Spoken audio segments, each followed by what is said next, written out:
Hello friends, time to study YouTube channel में आप सभी का स्वागत है। फ्रेंड्स, हम लोग घटना चक्र की पुस्तक से जो हम लोग सॉल्यूशन चला रहे हैं, जिसमें हम लोग विश्व का भूगोल चैप्टर डिस्कस कर रहे हैं, जिसमें आज हम लोग भूकंप से रिलेटेड अब तक आपके एग्जाम में जितने भी क्वेश्चन पूछे गए हैं जो घटना चक्र की पुस्तक में, उन सभी पे हम लोग डिस्कस करेंगे। फ्रेंड्स, अगर आपने इससे पहले का वीडियो नहीं देखा है तो प्ले लिस्ट में जाकर देख सकते हैं। ठीक है, तो स्टार्ट करते हैं आज का पहला क्वेश्चन। निम्न कथनों के आधार पर सही विकल्प को चुनना है। तो कथन एक कह रहा है, प्लेट विवर्तनिकी का सिद्धांत 1967 में एच.एस.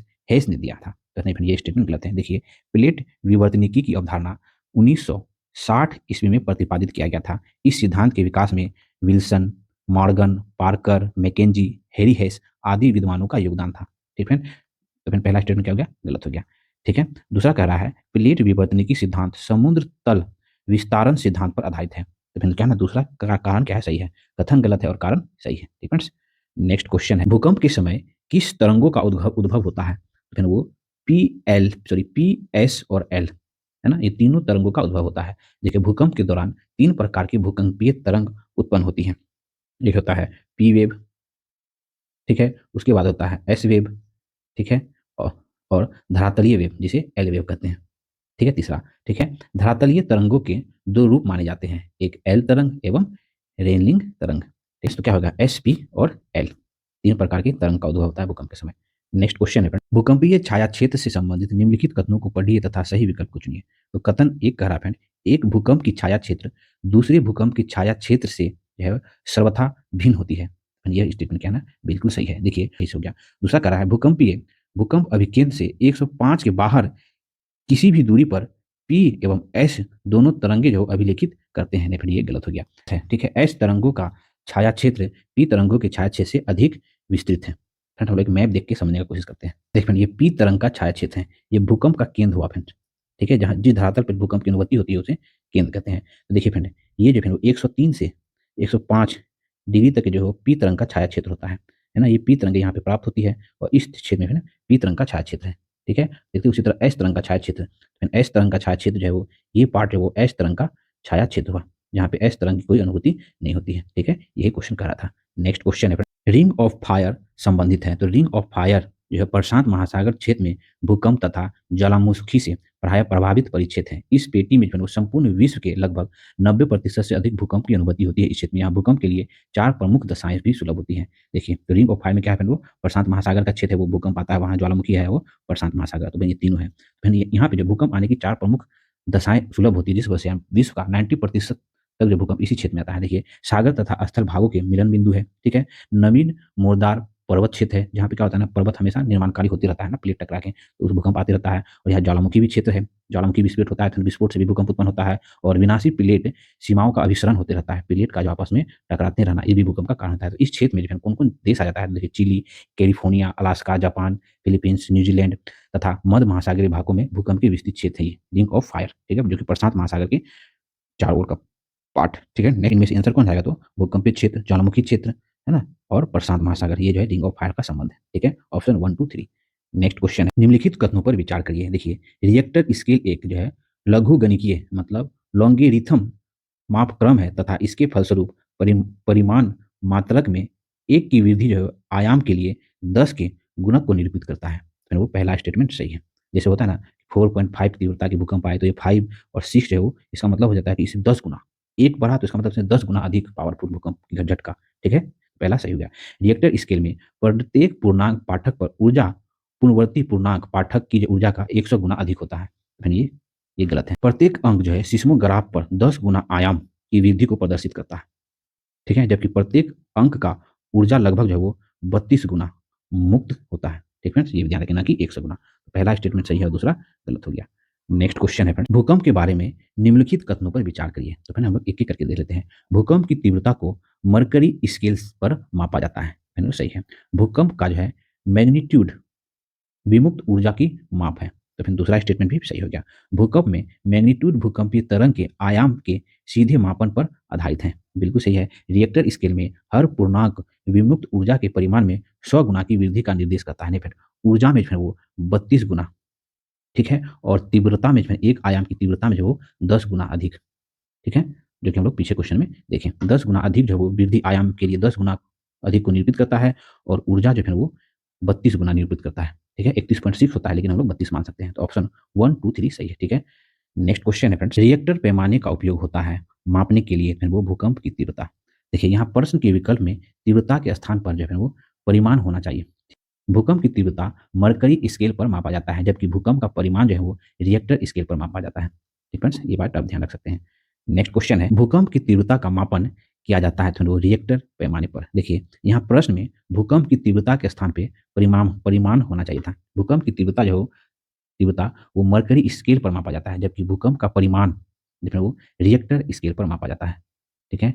नेक्स्ट क्वेश्चन है फ्रेंड्स, सिस्मोमीटर मापता है तो फिर सिस्मोमीटर से जो क्या मापता है तो भूकंप की तीव्रता को मापा जाता है ना। देखिए सिस्मोमीटर भूकंप मापने हेतु प्रयुक्त होता है। यह सिस्मोग्राफ का आंतरिक भाग है, जबकि हृदय गति को जो फिर वो है ना कोडियोग्राफ से तथा पैरों की वृद्धि के लिए फिर वो क्रिस्कोग्राफ ग्राफ से मापते हैं। ठीक है। नेक्स्ट क्वेश्चन है फ्रेंड, निम्नलिखित में से किस यंत्र का भूकंप तरंग के मापने के लिए प्रयोग होता है तो फिर वो सिस्मोग्राफ का। देखिए सिस्मोग्राफ भूकंप का पता लगाने एवं उसे रिकॉर्ड करने के लिए प्रयोग किया जाने वाला एक उपकरण है। ठीक है। नेक्स्ट क्वेश्चन है, निम्नलिखित भाषाओं में सुनामी शब्द किस भाषा से संबंधित है तो सुनामी शब्द वो जापानी भाषा है। सुनामी शब्द जापानी भाषा से संबंधित है, जिसका मतलब है TSU का अर्थ होता है बंदरगाह। ठीक है। तथा NAMI का अर्थ होता है वेव तरंग। ठीक है। सुनामी सुनामी भूकंप ज्वालामुखी क्रिया एवं भर्षण के फलस्वरूप समुद्र क्षेत्र में उठने वाली तरंगे हैं, जो ऊंची उठी लहरों के साथ तटीय क्षेत्र को जो है वो भारी नुकसान पहुंचा सकती है। ठीक है। नेक्स्ट क्वेश्चन है, देखिए वेरी इंपॉर्टेंट क्वेश्चन है। वर्ष 2004 के हिंद महासागरीय भूकंप तथा उसके परिणामित सुनामी के संबंध में निम्नलिखित कथनों में से कौन असत्य है। 2004 में हिंद महासागर में जो वो भूकंप आया था, जिसकी वजह से सुनामी आया था, तो उसके संदर्भ में कौन सा कथन सही नहीं है वो पूछ रहा है। फ्रेंड्स एक हम लोग एक्स्ट्रा पॉइंट यहाँ पे आपको शेयर करना चाहते हैं। देखिए भारत का जो सबसे दक्षिणतम बिंदु है, जो कि इंदिरा पॉइंट है, जो कि निकोबार द्वीप समूह का लास्ट है, इसी सुनामी में वो क्या ना डूब गया। जो आप लोग पढ़ते होंगे भारत का सुदूरतम दक्षिण पॉइंट, दक्षिणी बिंदु कौन है तो इंदिरा पॉइंट, उत्तर बिंदु इंदिरा कोल, आप लोग पढ़े होंगे। ठीक है। एक्स्ट्रा पॉइंट आपसे शेयर कर लिए। चलिए 2004 के सुनामी में कौन सा कथन से कौन सा सही नहीं है उस पर हम लोग डिस्कस करते हैं। तो उसके लिए हम लोग क्या है ना सभी पे डिस्कस कर लेते हैं। देखिए सुंडा खाई में भारतीय प्लेट के बर्मी प्लेट से अंध गमन वाले क्षेत्र में लगभग 1200 किलोमीटर भ्रंश रेखा का 15 मीटर तक खिसकाव होने के कारण इस भूकंप की उत्पत्ति हुई थी। पहला स्टेटमेंट सही है। ठीक है। आप लोग पोज करके पढ़ भी सकते हैं एक बार फिर से। ठीक है। परिणामी सुनामी के इंडोनेशिया के तट से अफ्रीका के पूर्वी तट तक अभिकेंद्र से लगभग 8,500 किलोमीटर की दूरी तक तटों पर जो वो घोर विध्वंस किया गया, मतलब नुकसान जो हुआ। ठीक है। अगला देखते हैं फ्रेंड्स, चौथा देख लेते हैं पहले। बांग्लादेश में बहुत कम लोग हताहत हुए, क्योंकि भूकंप प्रभावित भ्रंश रेखा की द्वीप स्थिति लगभग उत्तर दक्षिण होने से सुनामी लहरों की प्रबलता जो है शक्ति पूर्व पश्चिम दिशा में थी। तो फिर ये भी सही है। ठीक है। तो गलत कौन है फिर तो इनमें से देखिए, वर्तमान अनुमानों के अनुसार भूकंप जनित सुनामी ने समुद्र में डूबे गई अनगिनत लाशों के अतिरिक्त 50 लाख से अधिक लोगों की मौत के घाट उतारा है। तो यही स्टेटमेंट फिर गलत है। देखिए इस सुनामी लहरों से लगभग जो है 2 से 3 लाख लोग मारे जाने की आशंका व्यक्त की गई, न कि 50 लाख। तो अतः क्या हो गया ना, ऑप्शन सी जो है वो गलत है। ठीक है। बाकी आप लोग वीडियो पहुंच करके ये स्टेटमेंट जरूर पढ़ लेंगे, यहाँ से क्वेश्चन काफी बनने हैं अभी तक एग्जाम में। नेक्स्ट क्वेश्चन है फ्रेंड्स, जापान के किस शहर ने हाल ही में विध्वंसकारी सुनामी एवं नाभिकीय विकिरण का सामना किया था। फिर 2010 की बात है, तो फिर वो फुकुशिमा में। तो देखिए 11 मार्च 2010 को जापान में आए भीषण भूकंप के फलस्वरूप जो है उत्पन्न विध्वंसकारी सुनामी से जो फु फुकुशिमा है ना, फुकुशिमा शहर गहन रूप से प्रभावित हुआ था। इस त्रासदी में वहां स्थित परमाणु विद्युत संयंत्र भी क्षतिग्रस्त हो गया था, जिससे वहां से नाभिकीय विकिरण भी उत्पन्न हो गया था। ठीक है। नेक्स्ट क्वेश्चन है फ्रेंड, भारतीय उपमहाद्वीप का उत्तर पश्चिमी प्रदेश भूकंप ग्रहणशील है, इसका कारण है तो फिर प्लेट टेक्टोनिक क्रिया। देखिए भारतीय उपमहाद्वीप का उत्तर पश्चिमी है ना, उत्तर पश्चिमी एरिया है ना, ये एरिया उत्तर पश्चिमी प्रदेश भूकंपीय ग्रहणशील है, जिसका मुख्य कारण है प्लेट के सीमांत पर उसकी अवस्थिति।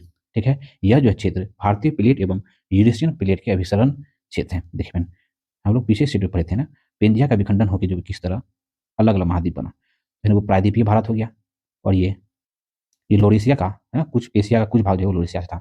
इस बीच में 33 सागर था। ये प्लेट की टक्कर से फिर हिमालय की उत्पत्ति हुई, और यही प्लेट जो लगातार इस पर धक्का मारता है, जिस वजह से भूकंप की स्थिति उत्पन्न होती है ना फ्रेंड। तो इसी के बारे में ये क्वेश्चन कर रहा है। नेक्स्ट क्वेश्चन है फ्रेंड्स, पृथ्वी की सतह का वह भाग जिस पर भूकंपीय तरंगों को सर्वप्रथम रिकॉर्ड किया जाता है कहलाता है अभिकेंद्र कहलाता है। भूकंप का सर्वप्रथम जहां उद्भव होता है उसे जो भूकंपीय मूल कहते हैं, तथा जहां पर भूकंपीय तरंग सर्वप्रथम रिकॉर्ड की जाती है उसे अभिकेंद्र कहते हैं। ठीक फ्रेंड्स। नेक्स्ट क्वेश्चन, पृथ्वी की सतह का वह स्थान जो भूकंपीय तरंगों को सबसे पहले रिकॉर्ड करता है वह कहलाता है, वो अभिकेंद्र कहलाता है। ठीक है, क्या कहलाता है? तो अभिकेंद्र कहलाता है। देखिए, भूकंप का सर्वप्रथम जहाँ उद्भव होता है उसे भूकंप मूल कहते हैं, है ना? कहा जाता है कि हाँ, इतना गहराई पे था, है ना? यहाँ से उत्पन्न हुआ तो इसे भूकंप मूल कहते हैं, और धरातल पे जहाँ पे फिर वो फील होता है उसे अभिकेंद्र कहते हैं।